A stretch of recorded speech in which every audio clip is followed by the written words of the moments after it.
ဗင်နီဇွဲလားနိုင်ငံမှာစက္ကန့်ပိုင်းသာကြာပြီးလှုပ်ခတ်ခဲ့တဲ့အားပြင်းငလျင်ကြီးနှစ်ကြိမ်ကြောင့်ဝမ်းနည်းဖွယ်သတင်းတစ်ခုထပ်မံထွက်ပေါ်လာပါတယ်။ Miss Grand Orlando 2025 လမယ်စကားလက် Rodriguez ဟာအဆိုပါငလျင်ဘေးအတွင်းအသက်ဆုံးရှုံးခဲ့ရလို့အတည်ပြုထားပါတယ်။ငလျင်ကြီးလှုပ်ခတ်ပြီးနောက်အလမယ်နဲ့သူမရဲ့လက်တွဲဖော်အမျိုးသားတို့ရဲ့ရုပ်အလောင်းကိုသူတို့နေထိုင်တဲ့တိုက်ခန်းအပျက်စီးပုံအောက်ကနေပြန်လည်တွေ့ရှိခဲ့တယ်လို့ဒေတာရင်းသတင်းတွေကဖော်ပြထားပါတယ်။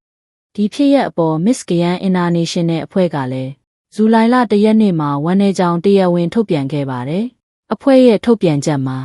စကားလက် Rodriguez တည်ဆုံးမှုအတွက်အလွန်စိတ်မကောင်းဖြစ်ရကြောင်းပြောကြားထားပြီးကြံရစ်သူမိသားစုဝင်များနဲ့ငလျင်ကြောင့်ထိခိုက်နစ်နာခဲ့ရသူအလုံးအတွက်စာနာဆုတောင်းပေးထားပါတယ်။အလမယ်ရဲ့မိသားစုကတော့ပျောက်ဆုံးနေခဲ့တဲ့သူမနဲ့လက်တွဲဖော်ကိုရှာဖွေကယ်ဆယ်နိုင်ဖို့အွန်လိုင်းကနေရန်ပုံငွေမေတ္တာရက်ခံခဲ့ရပါတယ်။ရှာဖွေရေးလုပ်ငန်းစဉ်ကအလွန်ခက်ခဲခဲ့ပြီး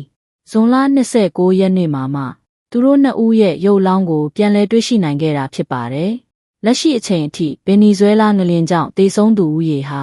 2295ဦးထိရှိလာပြီလို့အာဏာပိုင်တွေကထုတ်ပြန်ထားပါတယ်။ဒါပေမဲ့အပျက်စီးပုံအောက်မှာပိတ်မိနေသူများစွာရှိနေသေးတာကြောင့်သေဆုံးသူအရေအတွက်ဟာ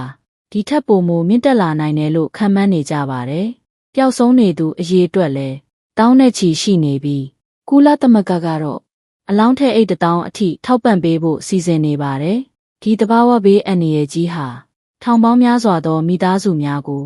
နာကျင်ဝမ်းနည်းမှုကြီးစွာခံစားစေခဲ့ပါတယ်။